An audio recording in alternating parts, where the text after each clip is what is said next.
Filipenses capítulo 2, versículo 19. Filipenses 2, 19, pero antes, como siempre, vamos a pedirle al Señor que unja nuestro estudio. Padre, venimos a ti en el nombre de Jesús, Señor. Y tu palabra dice que el que es de Dios, escucha lo que Dios dice, Señor. Así que te pedimos, Señor, nosotros te hemos entregado nuestras vidas y te la entregamos todos los días, Señor. Porque nos has convencido, nos has conquistado con tu amor y vemos que solo tú tienes la respuesta de la felicidad, Señor. Y somos tuyos, Padre. Haz con nosotros lo que más te plazca. Y así, Señor, te pedimos que en este estudio de hoy, Padre, podamos escuchar tu voz, Señor. No la voz de un ser humano, ni ideas filosóficas, seculares, Señor, pero la palabra de Dios. Tu voz, Señor. Ciertamente ningún ser humano tiene la capacidad de impartir vida espiritual, solo tu espíritu, utilizando tu palabra y los mensajeros que tú usas, Señor, para llegar a nuestros corazones. Padre, tócanos. En el nombre de Jesús pedimos. Amén. ¿Ok? Filipenses, la epístola del gozo, como hemos venido viendo, tiene un tema indirecto que pasa a ser, en cierta forma, la enseñanza principal, pues, y es el gozo, la alegría o la felicidad cristiana, que están conectadas con nuestra manera de pensar. Y hemos visto que lo que tenemos que captar y ver de Filipenses es que nada cambia hasta que nosotros cambiamos nuestra manera de pensar. ¿Por qué? Porque lo que pensamos, lo que creemos, determina lo que nosotros sentimos y en última instancia lo que nosotros hacemos. Y Filipenses tiene 4 capítulos donde hemos visto que se presentan 4 mentes, 4 mentalidades, 4 mentes. Y si queremos experimentar el gozo de Dios, tenemos que tener, acorde al capítulo 1, vimos una mente comprometida con el reino de Dios. Y ahora que estamos en el capítulo 2, que lo vamos a estar terminando hoy, vemos que también tenemos que tener no solo una mente comprometida con el reino de Dios, sino una mente sumisa a la voluntad de Dios. Y las semanas pasadas y antepasadas vimos ejemplo de esto a Cristo, del versículo 1 al 11, y la semana pasada vimos el ejemplo de esto a Pablo, del 12 al 18. Hoy vamos a estar viendo los versículos 19 al 30, al final del capítulo, el ejemplo de Timoteo y el ejemplo de Epafrodito. ¿Ok? Pero como texto previo, quería que viéramos lo que habíamos estado leyendo anteriormente. En el versículo 12 dice que así que mis queridos hermanos, como han obedecido siempre, estoy leyendo el 12, no solo en mi presencia, sino mucho más ahora en mi ausencia, lleven a cabo su salvación con temor y temblor, pues Dios es quien produce en ustedes tanto el querer como el hacer, para que se cumpla su buena voluntad. Háganlo todo sin quejas ni contiendas, para que sean intachables y puros, hijos de Dios, sin culpa en medio de una generación torcida y depravada. En ella ustedes brillan como estrellas en el firmamento, manteniendo en alto la palabra de vida. Así en el día de Cristo me sentiré satisfecho de no haber corrido ni trabajado en vano, y aunque mi vida fuera derramada sobre el sacrificio y servicio que proceden de su fe, me alegro y comparto con todos ustedes mi alegría. Así también ustedes alégrense y compartan su alegría conmigo. Y ahora entonces en el versículo 19, Pablo nos dice y empieza a hablar de Timoteo y Epafrodito. El primero que habla es Timoteo, y dice en el versículo 19, espero en el Señor Jesús enviarles pronto a Timoteo, para que también yo cobre ánimo al recibir noticias de ustedes. No tengo a nadie más que como él, como Timoteo, se preocupe de veras por el bienestar de ustedes, pues todos los demás buscan sus propios intereses y no los de Jesucristo. Pero ustedes conocen bien la entereza de carácter de Timoteo, que ha servido conmigo en la obra del Evangelio como un hijo junto a su padre. Y así que espero enviárselo tan pronto como se aclaren mis asuntos, y confío en el Señor que yo mismo iré pronto. ¿Okay? Entonces, básicamente Pablo aquí nos presenta a Timoteo. ¿Y quién es este Timoteo? A manera de un poquito de introducción, ¿quién es este Timoteo? Mira, a manera de inferencia, podemos rescatar de Hechos 16, los primeros versículos de Hechos 16, de que Pablo, aparentemente en el primer viaje misionero, pasó por la ciudad de Listra, donde vivía Timoteo, y cuando predicó, el Timoteo se convirtió. Aparentemente Timoteo también tenía una madre judía que se convirtió en cristiana, una mujer judía que creyó en Jesucristo. Unos cuantos años más tarde, algunos dicen que entre 5 y 6 años más tarde, Pablo sale por el segundo viaje misionero, y cuando pasa por Listra, se encontró con el discípulo llamado Timoteo, como dice ahí, que es hijo de una mujer creyente, pero de padre griego, y básicamente porque los hermanos de Listra en Iconio hablaban bien de Timoteo, así que Pablo decidió llevárselo. Entonces, Timoteo se unió al equipo misionero de Pablo en su segundo viaje, y al punto en que Pablo está escribiendo esta carta desde Roma, preso, a la iglesia de Filipos, Timoteo está con él. Timoteo es el mismo al cual Pablo más tarde le escribe las dos cartas de Timoteo, primera de Timoteo y segunda de Timoteo, y Pablo lo considera y lo llama un hijo en la fe. Pero no solo hijo por el hecho de que lo haya engendrado con el Evangelio y haya nacido, sino también porque después de 5 años lo recogió y lo tomó de la mano y lo entrenó hartamente. Entonces Pablo estaba muy cerca de Timoteo. Y ciertamente Timoteo termina siendo un ejemplo de una mente sumisa a la voluntad de Dios. Pero quería que viéramos la característica más noble de Timoteo, la vemos ahí en los versículos 20 y 21.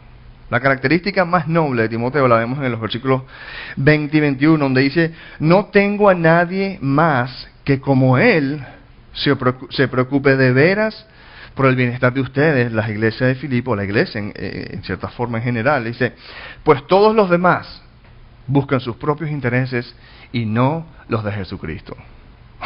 Mira, la característica más noble de Timoteo es que él se preocupaba por el bienestar de la iglesia, porque a comparación del resto de las personas que buscan sus propios intereses, Timoteo no buscaba sus propios intereses, sino los intereses de Jesucristo. Y te digo algo, mira, yo te pregunto ahora, ¿te consideras un cristiano? ¿Te consideras cristiano? Bueno, hazte esta pregunta: ¿qué intereses buscas? ¿Los tuyos o los de Jesucristo? No, porque el llamado de Jesucristo es tan sencillo como: ¿quieres vida eterna? Ok, bueno, deja todo y sígueme. Y poco a poco, en la medida que te doy vida eterna, te convertiré en un pescador de hombres. El llamado de Jesucristo es un llamado radical.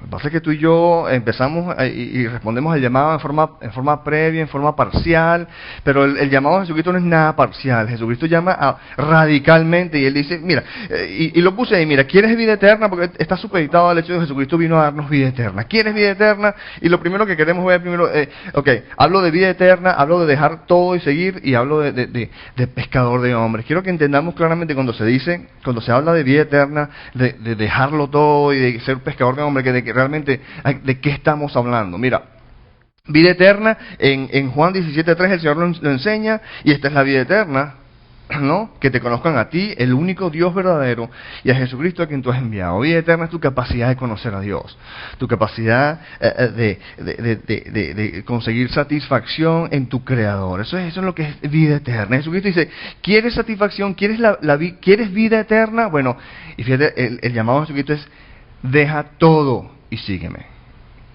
¿De dónde saco eso? Porque eso no lo estoy inventando yo. Mateo 16:24, y esto lo dice el Señor en los evangelios como 5 o 6 veces. Pero en Mateo 16:24 creo que es la primera vez que lo dice, por lo menos en la forma secuencial en que está el canon bíblico. El Señor dice ahí: si alguien quiere ser mi discípulo, ¿qué tiene que hacer? Tiene que negarse a sí mismo. Y eso la NLT lo traduce como abandonar sus ambiciones personales. El que quiere ser mi discípulo tiene que negarse a sí mismo, tomar su cruz y seguirme. Porque el que quiera salvar su vida la perderá. El que continúa enfrascado en sus ambiciones personales va a perder su oportunidad de verdaderamente crecer espiritualmente y que esta vida tenga un impacto y que valga la pena. El que quiera salvar su vida la perderá, pero el que pierda su vida por mi causa la encontrará. Y dice que de qué sirve ganar el mundo entero si se pierde la vida, o qué se puede dar en cambio en la vida. Pero el punto que quería que nos enfocáramos es que Jesucristo el que quiere venir en pos de mí, si alguien quiere ser mi discípulo, tiene que ¿qué? Tiene que negarse a sí mismo. El llamado de Jesucristo no es un llamado parcial, es sumamente radical.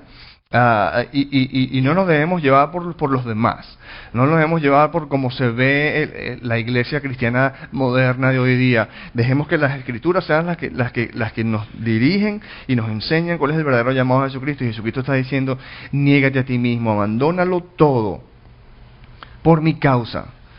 Abandona tus ambiciones personales. Y dice, fíjate que yo les puse aquí de que poco a poco abandónalo todo y sígueme, ¿no? Y Jesucristo ofrece vida eterna. Nadie llega al Padre, nadie conoce al Padre, nadie llega verdaderamente a conseguir satisfacción en Dios, sino por mí. Sígueme, y en la medida en que yo te doy satisfacción, en la medida en que yo te llevo a la presencia del Padre, en esa medida yo te voy a ir haciendo un pescador de hombres. ¿Dónde saco esto de pescador de hombres? En Mateo 4, 19, cuando el Señor le hace el llamado a Pedro y a los que estaban con él, y dice: vengan, síganme, les dijo Jesús, y los haré que pescadores de hombres. Y eso no es un llamado particular. Es una forma de hablar donde el Señor está diciendo: tú vas a ser pescadores de hombres. Mira, un pescador de hombres es alguien que dedica su vida al avance del reino de Dios en este mundo, al crecimiento espiritual de los demás. No a su propia empresa, ni a sus propias ambiciones personales, sino que respondiendo al llamado de Jesucristo, dedica su vida al avance del reino de Dios en este mundo, al crecimiento espiritual de los demás. Hemos estado viendo, no lo voy a repetir de nuevo, pero en Juan 21 el Señor ratifica a Pedro y le dice: mira, si me amas, apacienta mis corderos, cuida mis ovejas, apacienta mis ovejas, le dijo Jesús. Que seamos una persona de ser centradas en nosotros mismos y nuestros avances personales, a ser centrados en el avance, no de nuestra empresa, sino la empresa de Jesucristo, no de nuestras ambiciones personales, sino de los, como dice aquí de Timoteo, de los intereses de Jesucristo. Los intereses de Jesucristo es la salvación de las almas. Y la salvación de las almas no solo en que digamos, ya no vayan al infierno, sino también crezcan en su capacidad de conseguir satisfacción en Dios, de manera que Dios utilice sus vidas como testimonio para llamar a otros y así seguir haciendo crecer el reino de Dios.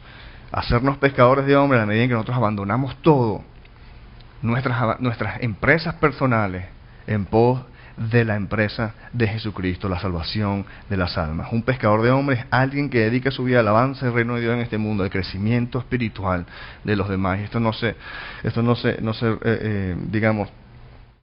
es solo para los pastores, misioneros, esto es para todo cristiano, ¿ok? Vamos a estar claros en eso, ¿ok? Ok, bueno, eso en cuanto a Timoteo. Después en la segunda parte del estudio de hoy, vemos en el versículo 25 que empieza a hablar ahora entonces de Epafrodito. Y leo: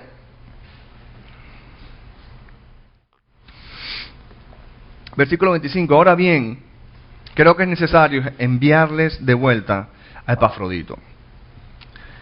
Recuérdense que Epafrodito fue el que llevó la ofrenda de la iglesia de Filipo a Pablo. Y Pablo está diciendo: bueno, ahora bien, creo que es necesario enviarles de vuelta a Epafrodito, mi hermano, colaborador y compañero de lucha, a quien ustedes han enviado para atenderme en mis necesidades. Él los extraña mucho a todos y está afligido porque ustedes se enteraron de que estaba enfermo. En efecto, estuvo enfermo y al borde de la muerte, pero Dios se compadeció de él, y no solo de él, sino también de mí, para no añadir tristeza a mi tristeza. Así que lo envío urgentemente para que al verlo de nuevo, ustedes se alegren y yo esté menos preocupado. Versículo 29 dice: recíbanlo en el Señor con toda alegría y honren a los que son como Él, porque estuvo a punto de morir por la obra de Cristo, arriesgando la vida para suplir el servicio que ustedes no podían prestarme. Entonces mira, Epafrodito, recordemos que Filipenses, en forma práctica, es básicamente una carta de agradecimiento de Pablo a la iglesia de Filipo, después de haber recibido de manos de Epafrodito una ofrenda que esta iglesia le estaba enviando para su tiempo en la cárcel en Roma. Pero quiero que veamos que, mira, Epafrodito, aquí en estos versículos rescatamos algo importante, porque ahí dice en el versículo 25 que Epafrodito era un cristiano balanceado. Epafrodito era un cristiano balanceado, y este es un buen ejemplo para nosotros, porque mira, ahí dice, en el versículo 25, dice, ahora bien, creo que es necesario enviarles a Epafrodito, dice, mi hermano, colaborador y compañero de lucha. Hermano, colaborador y compañero de lucha. Mira, hermano, colaborador y compañero de lucha. Hermano habla de coinonía, pues, ¿no? O de compañerismo cristiano. Entonces, tú sabes, el hecho de que somos hermanos, estamos juntos, vivimos la vida juntos, y vamos y comemos juntos, y nos vamos y disfrutamos la vida en cierta forma juntos, y bueno, estamos juntos y adoramos al Señor juntos, estamos en compañerismo cristiano. Pero colaborador, no solo era hermano, sino era también colaborador. Colaborador habla de servicio en la obra cristiana, de servicio en la iglesia. Entonces no solo era un hermano que estaba buena coinonía y siempre estaba ahí con sus hermanos, sino que además servía en la iglesia, pues. Además, no solo es pura fiesta, no es puro estar acá y compartir, sino que se arremanga las mangas para servir en la iglesia. Hermano y colaborador. Hermano de coinonía y compañerismo cristiano, y colaborador habla de servicio en la obra cristiana. Pero no solo era hermano y colaborador, sino también era compañero de lucha. Y eso de compañero de lucha habla de la oración intercesora. Entonces, mira, ahí vemos como que los tres pilares de un cristiano balanceado. Hermano, colaborador y compañero de lucha. Hermano habla de coinonía, de compañerismo cristiano. Colaborador habla de que servía en su iglesia y trabajaba para la reina, de las cosas prácticas de la iglesia. Y compañero de lucha también se sentaba a orar y participaba de las partes de la lucha, porque la lucha enseña la palabra que no es contra carne y hueso, sino es contra potestades. Entonces habla de la lucha que hay y que hacemos en oración intercesora. Te pregunto, ¿eres tú un cristiano balanceado? Bueno, dejemos que esta figura que vemos acá nos muestre, porque la realidad es que todos nosotros tendemos al desbalance, ¿ok?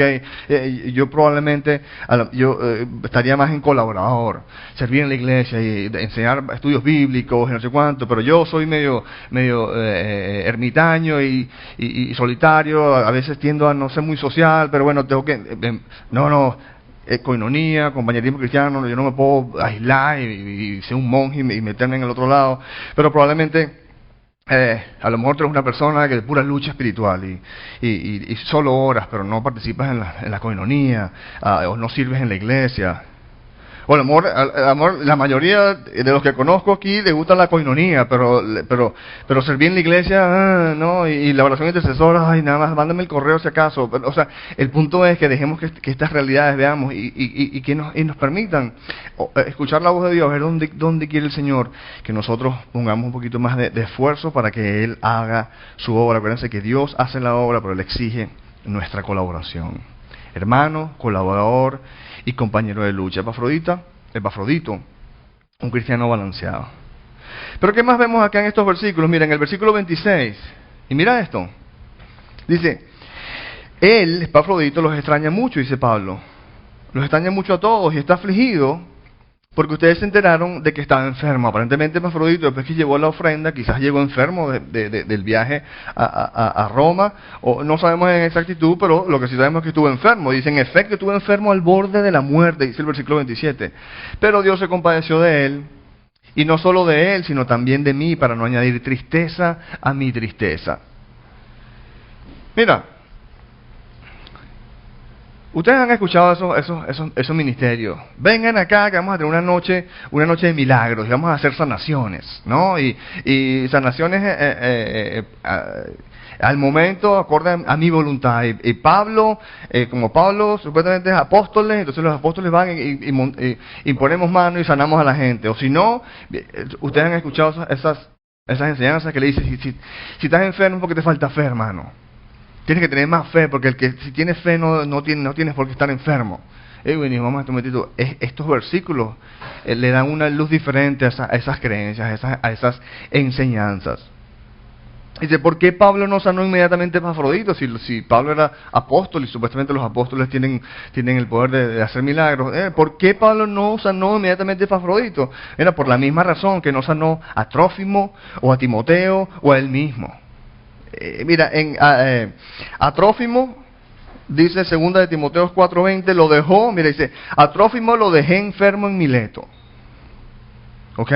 Porque si digamos, un apóstol de Dios, una persona ungida, qué sé yo, tiene el don de la sanidad, puede sanar cualquier... No, incorrecto, porque Pablo, nadie puede decir que tenía más el don de sanidad que Pablo, en el cual en el libro de Hechos sale verdaderamente que Pablo iba por las ciudades cuando estaba haciendo estos viajes misioneros y la gente quería estar hasta los pañuelos de Pablo porque de la cantidad de milagros que el Señor estaba haciendo a través de Pablo. Sin embargo, en 2 Timoteo 4:19 nos dice que a Trófimo lo dejé enfermo en Miletos.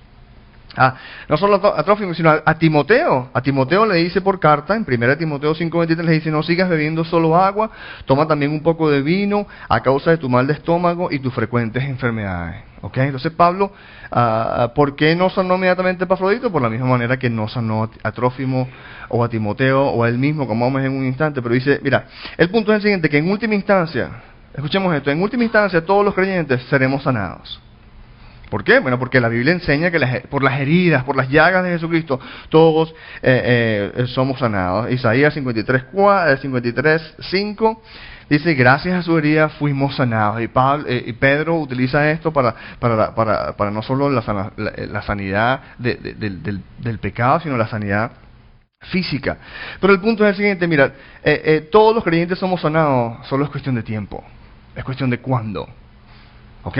Mira, algunos son sanados inmediatamente. ¿Ok? Algunos son sanados después de 5 años. O algunos son sanados en última instancia en la eternidad. Pero todos los creyentes seremos sanados de todas nuestras enfermedades. Solo es cuestión de que... Mira, el punto es que las sanaciones no tienen nada que ver con el nivel espiritual o la cantidad de fe de la persona, sino con la soberanía de Dios. ¿Ok? Las sanaciones no tienen nada que ver con el nivel espiritual o la cantidad de fe de la persona, sino con la soberanía de Dios. Mira, Pablo mismo le rogó 3 veces al Señor, dice ahí en 2 Corintios 12. Dice que para evitar que me volviera presumido por estas sublimes revelaciones, porque Pablo estaba hablando de las revelaciones que Dios le había dado. Pero ahí en 2 Corintios 12 dice, 3 veces le rogué al Señor. ¿No? Porque releo, dice, para evitar, en el versículo 7 de 2 Corintios 12, para evitar que me volviera presumido por tantas sublimes revelaciones, una espina me fue clavada en el cuerpo, es decir, un mensajero de Satanás para que me atormentara. Y dice, Pablo mismo le dice, 3 veces le rogué al Señor que me la quitara, pero él me dijo, te basta con mi gracia, o mi gracia es suficiente para ti, pues mi poder se perfecciona en la debilidad.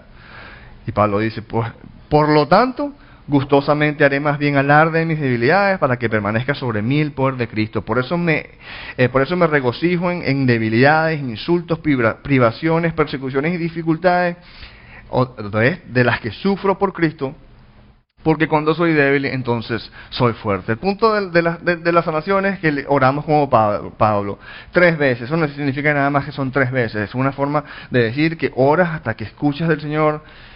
Ahí es donde te tengo. Porque nosotros no solo las cosas que nosotros vivimos para la gloria de Dios. Y nuestras oraciones han de ser, Señor, si tú te vas a glorificar en una sanación, pues sáname. Pero si tú te vas a glorificar en mi enfermedad, en mi debilidad, pues entonces glorifícate. Sufrir, a veces nos toca sufrir por Cristo, como puse ahí, sufro por Cristo. A veces nos toca sufrir por Cristo, sufrir para la gloria de Dios. Oramos y pedimos hasta que el Señor nos dice, y ahí te tengo. Y como dice Pablo, dice, por lo tanto, gustosamente haré más bien alarde de mis debilidades para que permanezca sobre mí el poder de Cristo. Por eso me regocijo en debilidades, insultos, privaciones, persecuciones y dificultades que sufro por Cristo, porque cuando soy débil entonces soy fuerte. Ok, en el versículo 28, que viéramos, fíjate lo que dice. Así que lo envío urgentemente a Epafrodito, para que al verlo de nuevo ustedes se alegren y yo esté menos preocupado. Recíbanlo en el Señor con toda alegría y honren a los que son como Él. Mira, honren a los que son como Él, porque estuvo a punto de morir por la obra de Cristo, arriesgando la vida para suplir el servicio que ustedes no podían prestarme. Mira, el cristianismo, las enseñanzas de Jesucristo están llenas de paradojas. ¿Saben lo que es una paradoja? Bueno, por si acaso no sabían, busqué la definición. Y ahí lo puse, mira, paradoja. Una paradoja es una figura retórica que consiste en la utilización de expresiones que envuelven una contradicción. Ese es el punto principal, que son contradictorias, parecen contradecirse a sí mismas. Esto quiere decir que más allá de las condiciones contradictorias, los factores presentados resultan válidos, reales o verosímiles. ¿Ok? Entonces, fíjate, como ejemplo tienen aquí, en el diccionario que yo busqué, dice, por ejemplo, dice, es una persona tan pobre que lo único que tiene es mucho dinero. Eso es una paradoja. ¿Cómo ser pobre si tiene mucho dinero? Bueno, es una paradoja, sin embargo tiene sentido. Tú puedes tener mucho dinero y ser una persona pobre espiritualmente, pobre en realidad y miserable. Otro puede ser, mira, la bondad de sus actos solo terminó generando en un gran mal. O a veces decimos, para llegar rápido, nada mejor que ir despacio. Eso son paradojas. Ok, eso es lo que una paradoja. Figuras retóricas que consisten en la utilización de expresiones que envuelven una contradicción. Bueno, el cristianismo, las enseñanzas de Jesucristo están llenas de paradojas. Bueno, y hoy esta enseñanza nos da una paradoja. ¿Cuál es la paradoja de hoy? Mira, ahí la puse. En el cristianismo o en la economía de Dios se sube bajando. En el cristianismo o en la economía de Dios se sube bajando. Mira, en Marcos 10:42, el Señor le dice a sus discípulos, dice, como ustedes saben, los que se consideran jefes de las naciones oprimen a sus súbditos o a los súbditos, y los altos oficiales abusan de su autoridad, le dice el Señor a sus discípulos, pero entre ustedes no debe ser así. Al contrario, miren lo que dice el Señor. El que quiere hacerse grande entre ustedes deberá ser su servidor o su siervo. Y el que quiere ser el primero o el más grande de todos deberá ser esclavo de todos. ¿Qué? Ahí está, mira. El que quiere hacerse grande entre ustedes deberá ser su siervo, su servidor, su esclavo.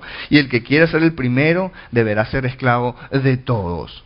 ¿Por qué? Porque ni aún el Hijo del Hombre, hablando de sí mismo, vino para que le sirvan, sino para servir y para dar su vida en rescate por muchos. En el cristianismo, en la economía de Dios, se sube bajando. Y lo vemos aquí en la vida de Epafrodito, donde vemos que, mira, ¿qué nos dice acá? Bueno, que honrenlo a ellos, mira, porque estuvo a punto de morir por la obra de Cristo, arriesgando todo, arriesgó la vida para suplir el servicio que no podían prestarme. Y es una forma de ver cómo en realidad terminó recibiendo honor, pero porque abandonó sus privilegios para servir, para hacer la voluntad de Dios.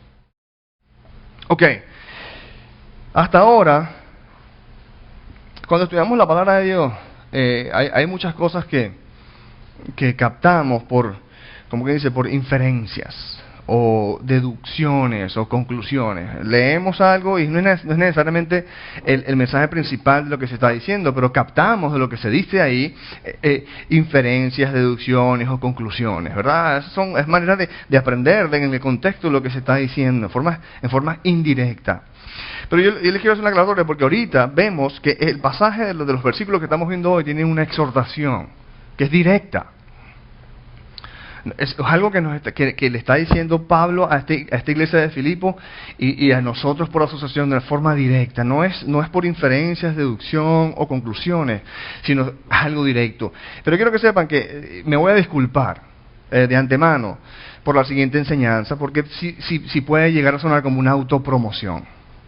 Pero la realidad es que yo tengo que ser fiel y tengo que enseñarles bien todo el consejo de Dios. Entonces me perdonan si la siguiente enseñanza suena como autopromoción, pero bueno, pónganla en práctica quizás en un momento de su vida, pero no es así, yo tengo que ser fiel. Pero la exhortación, fíjate, es la siguiente. Mira, cuando Pablo le dice ahí, honren a los que son como Él, porque estuvo a punto de morir por la obra de Cristo, arriesgando la vida para suplir el servicio que ustedes no podían prestarme. Pablo, la exhortación que nos está dando es honren a los misioneros y a todos aquellos que abandonan sus vidas seculares para atender las necesidades del pueblo de Dios.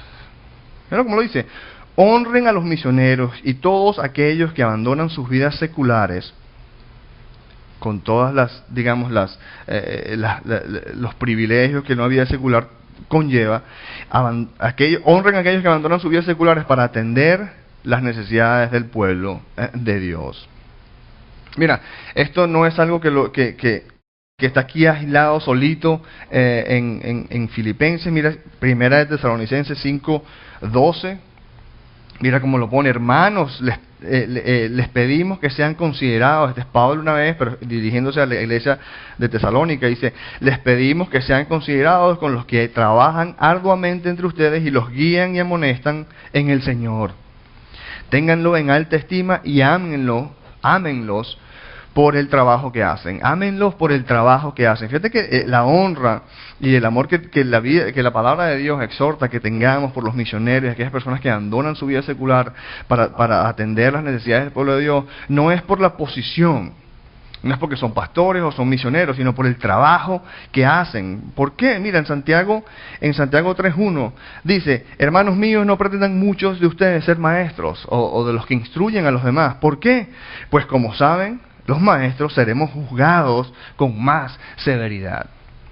Y digamos que la cantidad de dificultades por las cuales un siervo de Dios que se dedica a la enseñanza y a ser líder en la iglesia pasa, es algo que lleva y conlleva trabajo. Pero bueno, y trabajo y guerra.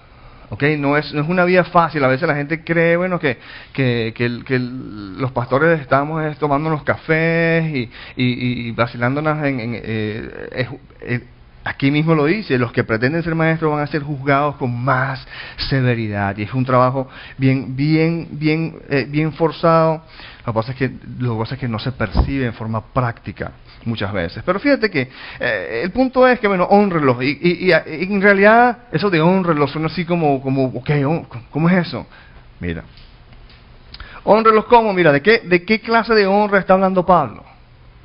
Me encanta que pregunten, porque Primera de Timoteo 5:17 lo habla y lo dice muy claro. Dice: a los ancianos o pastores que dirigen bien los asuntos de la iglesia son dignos de doble honor. Dice: especialmente los que se dedican sus esfuerzos a la predicación y a la enseñanza. Doble honor. ¿Cómo así? Bueno, pues la Escritura dice: no le pongas bozal al buey mientras esté trillando, y el trabajador merece que se le pague su salario, que se le pague. Mira, hónrenlos en forma definitiva, hónrenlos con un buen salario. ¿Por qué? Porque las palabras son gratis.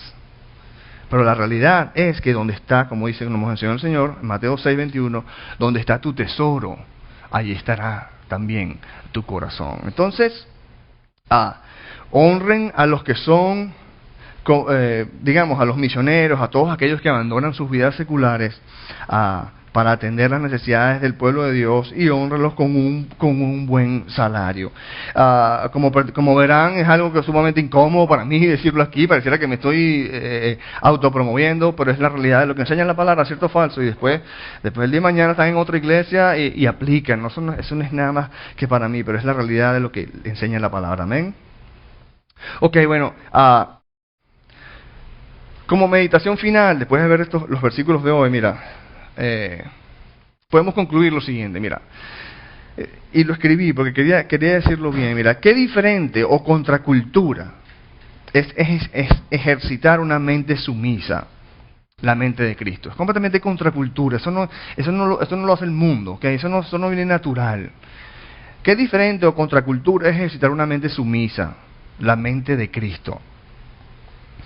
Si vivimos por vista, como a menudo lo hacemos, pensamos que humillarnos significa perder.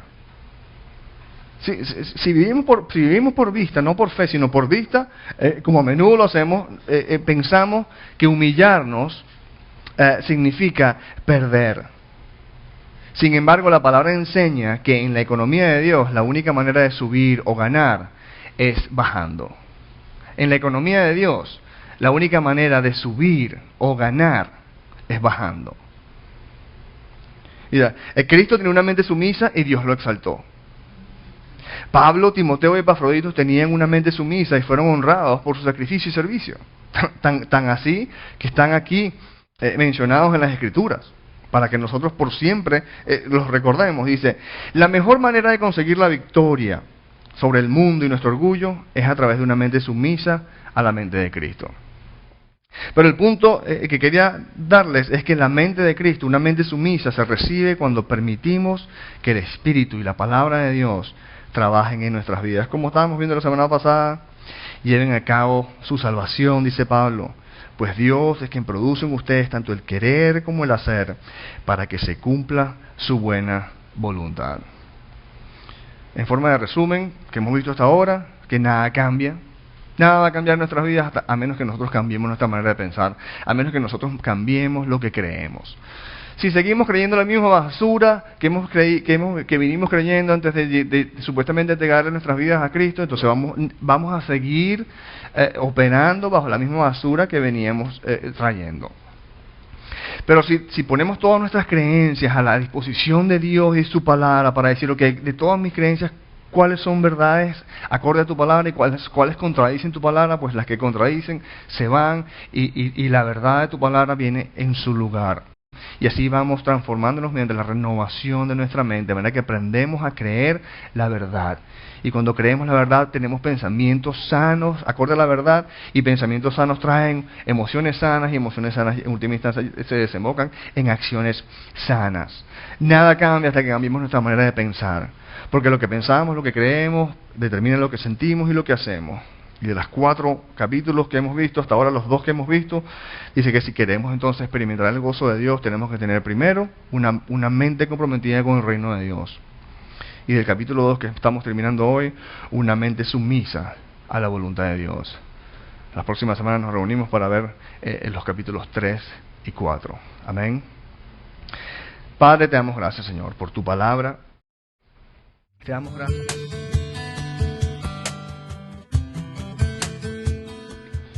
No queremos terminar nuestra enseñanza sin antes darte una oportunidad para entregar el control de tu vida a Jesucristo.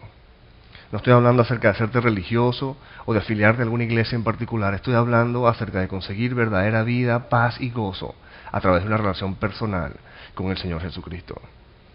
Si estás decidido, repite conmigo: Señor Jesucristo, me arrepiento de todos mis pecados. Te pido que entres en mi vida. Sé mi Señor y Salvador.